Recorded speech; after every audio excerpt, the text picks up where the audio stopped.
Assalamualaikum warahmatullahi wabarakatuh. Baik sahabat petani semua, pada kesempatan kali ini saya telah berada di tengah-tengah tanaman tomat yang telah berumur sekitar 70 hari setelah tanam. Hal yang menarik dari lahan kita ini adalah intensitas hujan seperti yang kita ketahui masih sangat tinggi, tapi di lahan ini masih sangat aman. Terkait itu jamur, bakteri, itu masih sangat aman dan itu akan berdampak pada produksi hasilnya. Nah, ingin tahu apa rahasianya? Saksikan video ini sampai selesai.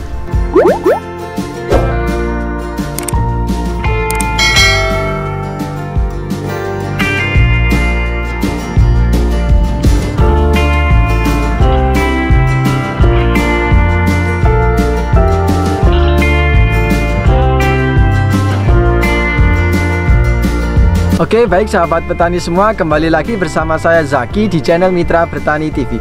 Seperti yang telah saya jelaskan di awal tadi, pada kesempatan kali ini kita akan belajar banyak hal mengenai budidaya tanaman tomat. Tapi sebelum itu, saya akan mencoba mengajak teman-teman untuk keliling lahan terlebih dahulu. Yang pertama, bisa teman-teman lihat, ini tinggi tanamannya masih sangat tinggi ya. Ini hampir dari akar, ini sekitar 160 cm. Kemudian yang kedua, daun ini masih berwarna sangat hijau, kemudian aman dari bercak daun dan hawar daun. Padahal ini seharusnya cukup parah serangannya karena tingkat kelembaban dan intensitas hujan itu masih sangat tinggi. Kemudian karena daunnya sehat, kemudian nanti ini akan berdampak pada buahnya. Biar teman-teman lihat, buahnya juga sangat produktif ya. Ini satu tangkai, ini disisakan sekitar 10 buah. Padahal ini seharusnya lebih. Nah, tapi buahnya hampir seimbang. Nah, bersamaan dengan itu nanti kita akan menyertakan juga bagaimana cara perawatannya, karena kebetulan hari ini juga pas dengan aplikasi penyemprotan. Ingin tahu apa saja yang diberikan? Saksikan video ini sampai selesai. Baik sahabat petani semua, tanpa berlama-lama kita akan langsung berwawancara dengan petaninya langsung. Monggo Pak, bisa memperkenalkan diri. Ya, saya memperkenalkan diri saya atas nama Pak Sugiman, asal dari Dulur Takeran. Pak Sugiman yang beralamat di Takeran ya Pak. Jadi Pak Sugiman yang beralamat di Kecamatan Selo ya Pak ya, Kabupaten Boyolali. Mungkin teman-teman sudah tidak asing lagi dengan beliau ya, karena sebelumnya kita telah wawancara dengan beliau terkait budidaya tanaman cabai keriting. Nanti buat teman-teman yang penasaran bisa klik link di atas, karena di situ telah kita banyak membahas banyak hal terkait budidaya tanaman cabai keriting. Oke Pak, kalau boleh tahu ini untuk varietas apa ini? Benihnya itu benih Ken Dedes. Oh, Ken Dedes. Jadi jenis tomat buah apa sayur Pak? Buah. Ya. Kalau boleh tahu untuk jarak tanamnya sendiri ini berapa Pak? 45 kali 45. Oh, 45 cm persegi gitu ya Pak. Jadi bentuknya adalah persegi, jadi ke kanan 45 dan ke depan 45 cm.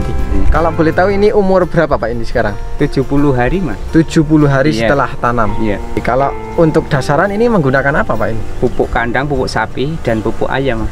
Kalau untuk kebutuhannya ini berapa Pak ini?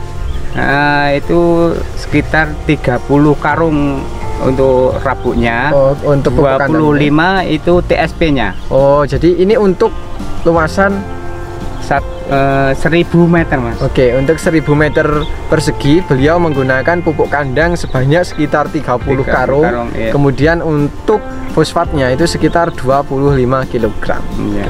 Oke Pak, itu untuk varietas sudah, untuk dasaran sudah. Kalau boleh tahu ini untuk perawatan Pak, kalau dikocor apa tidak Pak ini? Tidak sama sekali. Sama sekali tidak. Iya. Sampai umur 70 hari ini tidak dikocor? Tidak. Sama sekali belum ngocor itu. Oh, berarti hanya melalui via semprot gitu ya Pak? Semprot. Oke, kalau untuk semprot sendiri, untuk pertumbuhan ini menggunakan apa Pak? Soalnya kan tidak dikocor, biasanya kan perlu nutrisi khusus mungkin. Iya. Menggunakan apa Pak kalau? Itu penyemprotan. Menyemprot itu pakai apa Pak? Itu pakai Morden pertamanya. Oh, jadi dari kecilnya. Dari kecil itu menggunakan Morden. Oh, jadi ini untuk mengganti sistem kocor, menggunakan nutrisi via semprot gitu ya Pak ya?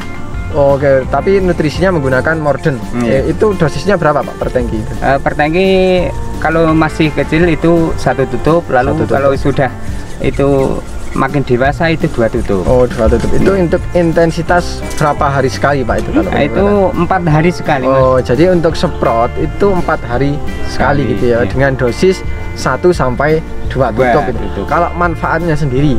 Manfaatnya untuk pertumbuhan itu apa itu? Daun yang muda-muda itu bisa mengembang. Oh, mengembang. Oke.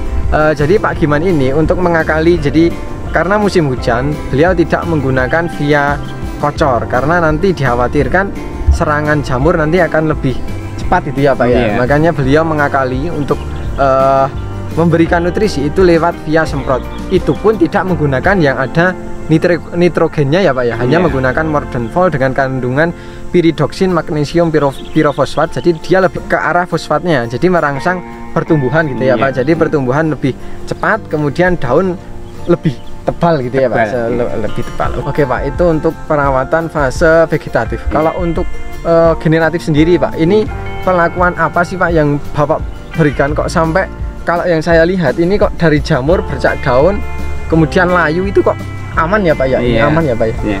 Padahal intensitas hujan masih cukup tinggi. Ini ada perlakuan khusus tidak Pak untuk penanganan ini Pak? Iya. Gimana Pak? Nah, caranya itu pakai itu apa, mantap aja, lalu pakai itu apa, akrobat, lalu dicampur sama tandem. Oke, sama tandem. Oke, jadi untuk jamurnya beliau menggunakan 3 sekaligus. Yang pertama adalah dimetomorf, kemudian yang kedua adalah difenoconazole dan azokistrobin, kemudian ditambah satu lagi yaitu Mancozeb 80 WP. Jadi 3 sekaligus dijadikan satu gitu ya Pak ya. Itu untuk fungi. Kemudian kalau untuk nutrisi Pak, pembuahan untuk buah itu menggunakan apa Pak? Kalinet. Kalinet Pak? Kalinet.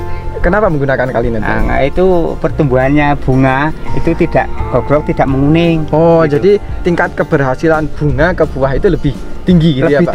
Lebih tinggi. Itu Bapak memang sudah sering menggunakan atau hanya sering pasti setiap tanam menggunakan itu ya Pak? Kalau untuk dosisnya sendiri berapa Pak?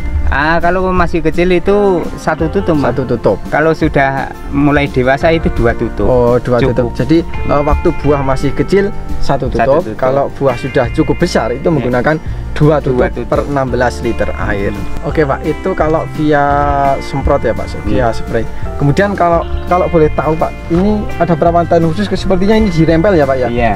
Ini manfaatnya untuk apa? Manfaatnya Pak? Untuk apa tuh? Obatnya lebih kurang, lebih ngirit gitu ya? Lebih ngirit gitu.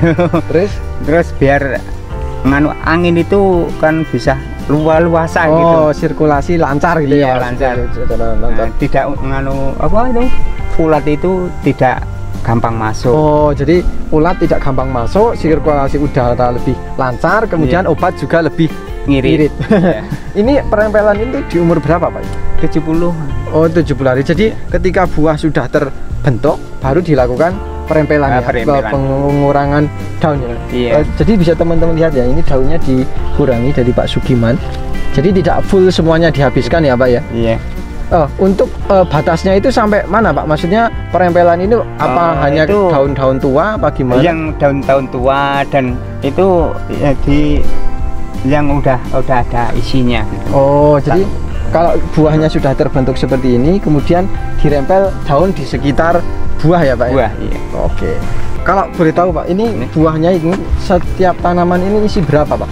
12 Mas. Oh, satu tandan? Satu tandan. Oh, jadi satu tandan ini isinya 12 ya? Oh, kok ini 10 Pak? Apa ini udah saya potong? Oh, saya potong kan pucuknya gitu. Oh, jadi sebenarnya bakal buahnya itu ada 12, tapi hanya disisakan 10 gitu ya Pak? Ini tujuannya untuk apa Pak ini? Biar besar. Oh, oke. Oke, jadi sahabat petani semua, jadi Pak Giman ini memberlakukan sistem pemangkasan buah yang ujung ya Pak ya? Jadi sebenarnya ini bunganya adalah sekitar lebih dari 10 atau sekitar 12 ya Pak ya?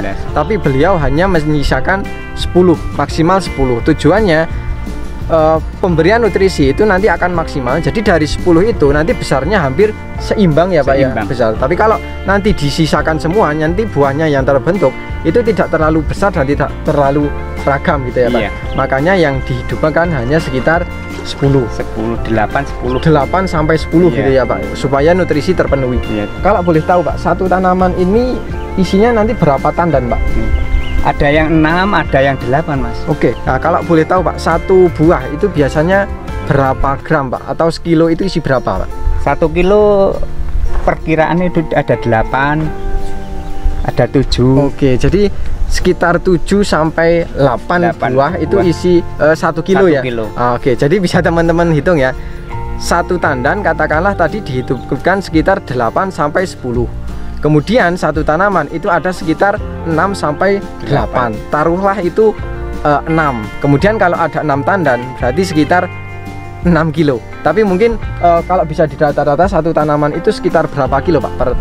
Kurang lebih 4 sampai 5. 4 sampai 5 kilo. Oke, jadi bisa hitung sendiri ya berapa hasilnya. Jadi Pak Giman ini memiliki trik khusus. Yang pertama adalah beliau merempel, kemudian memangkas anakan ya Pak ya, anakan buahnya, ujung buahnya, kemudian anakan tunas anakannya itu disisakan satu, dengan tujuan satu tanaman itu nanti harapannya menghasilkan sekitar 4 sampai 5 kilo per tanaman. Oke, terima kasih Pak Giman yang telah sudah berbagi ilmunya ya. Jadi sahabat petani semua, saya mencoba menyimpulkan ya apa yang telah diaplikasikan oleh beliau. Jadi ada 3 kesimpulan yang insya Allah saya bisa sampaikan. Yang pertama, beliau tidak menggunakan kocor, tapi beliau mengakalinya dengan pemberian nutrisi lewat atas karena ini berkaitan dengan musim hujan. Yang kedua, beliau menggunakan 3 produk untuk mengatasi serangan jamur, yaitu kontak dan sistemik. Nah, kemudian yang selanjutnya beliau melakukan sistem perempelan daun itu untuk mengurangi daun dengan manfaat. Yang pertama adalah mengurangi dosis penyemprotan ya Pak. Jadi penyemprotan bisa lebih irit, kemudian sirkulasi udara lebih lancar. Yang selanjutnya adalah pembentukan buah menjadi lebih optimal. Nah, kemudian yang selanjutnya, yang ketiga adalah beliau melakukan pemangkasan bunga pada ujung buah. Jadi beliau hanya menyisakan sekitar 8 sampai 10 buah setiap tandan.